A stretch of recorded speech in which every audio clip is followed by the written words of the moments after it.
And broadly speaking, what we talk about with our clients when devising parasite control programs are the gutworm category, then lungworms, and then around here we're seeing a lot more liver fluke creeping up. In addition to that, there's also some external parasites that we want to control as well. All classes of cattle, including dairy heifers and adult milking cows, can be susceptible to infection by principally by stomach worms. And some surveys have shown that 90% of cattle can be infected, and that the principal species seems to be Ostatagia, the stomach worm. Key one really is the brown stomach worm, Ostatagia, which is a stomach worm. Causes severe diarrhea problems, weight loss, sometimes even death. Another key one is lungworm, which can obviously again cause very severe problems and death. And the third one probably fluke in some areas of the country.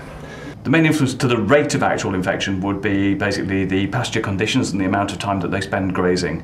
So basically cattle that graze normally, one could expect them to be picking up some kind of parasite burden.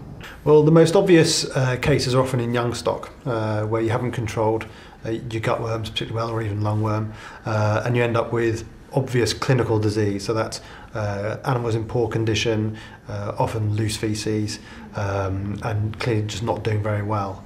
That's generally a bit of a tip of the iceberg problem, and what would be more common would be just suboptimal growth rates, generally just those worm burdens holding these animals back from their full potential. So that would be in young stock. In adults, again, it's more typically seen in a sort of subclinical situation. So again, cows just not reaching kind of their full performance potentially.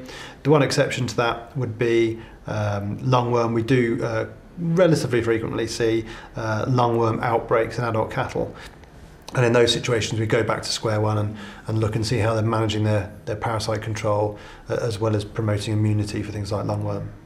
A worm burden can affect milk yield in that a cow that's carrying a heavy burden of stomach worms would have a decreased appetite. And basically, if the cow is not eating as well, and perhaps is not eating for quite as long, it's also been shown to affect grazing time. And if that occurs, then clearly there's not as much energy going into the system, which goes through the digestive process to be turned into milk, and you can see a reduction in milk yield. Papers have shown as much as 1 kilogram per day, and sometimes figures of up to 3 kilograms a day have been quoted in the literature. All these parasites obviously can affect whichever organ they're in, so guts, liver, lungs, can have a serious consequential effect on growth and performance later on in life. There are various studies which demonstrate that parasites have an impact on production in adult cattle, primarily looking at milk yields and dry matter intakes. But in addition to that, then following on and demonstrating that animals that have been effectively treated also have improved fertility as well. In these studies, there are generally a variety of responses to treatment, presumably depending on the burden prior to treatment, and we see improvements in milk yields of the region of 0.8 to sort of 1.5 litres per day in the treated cohorts as compared to the untreated herd mates.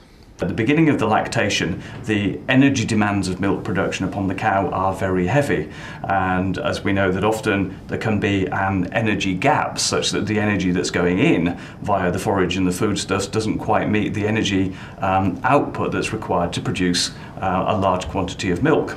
And so anything that affects the cow's appetite, and stomach worms have been shown that they can do that, will basically mean that the cow is not taking in as much forage as it could do. It needs to be as appetent as it can be in order to close that energy gap and produce milk efficiently. Well, if an animal is suffering from a worm burden that she's not able to control fully, it may well have an impact on her ability to eat quantity of dry matter. We know that in freshly calved cows that's an absolutely crucial requirement. They need to be able to consume as much food as possible to counteract the effects of her increasing milk yield.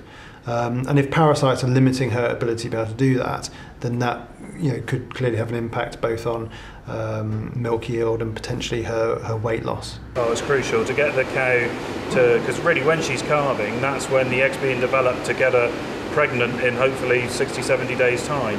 So if we can get the appetite right and the health of the egg would be much better, so the cow will more likely get pregnant at first service. So there's so many things that are affected by that appetite at calving and just post-calving. Farmers can worm adult dairy cows, and there are 2 licensed medicines for them to do so. And so the question then comes of when is the best time to worm the dairy cows? And positive milk yield responses have been shown to worming the cows during the lactation, at calving, or at drying off.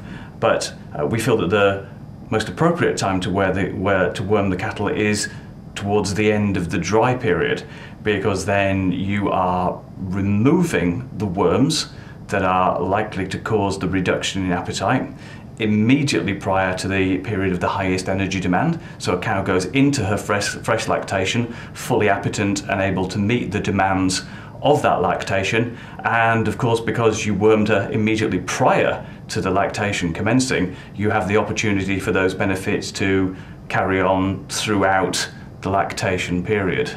Certainly parasites need to be controlled, and in some situations worming animals prior to calving would be an important part of ensuring that good dry matter intakes are achieved. If there's a veterinary surgeon advising you to worm animals before the birth because to improve intakes and make the cow healthier, then I would certainly do it.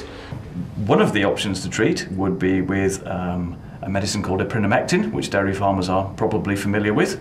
But Cydectin cattle poron now has a new claim for the treatment of adult dairy cattle with a short 6-day milk withhold period. And a further advantage of Cydectin cattle poron would be that it lasts for up to 5 weeks against the osteitai, the stomach worm, which has been shown to be particularly important in the suppression of appetite in the cattle.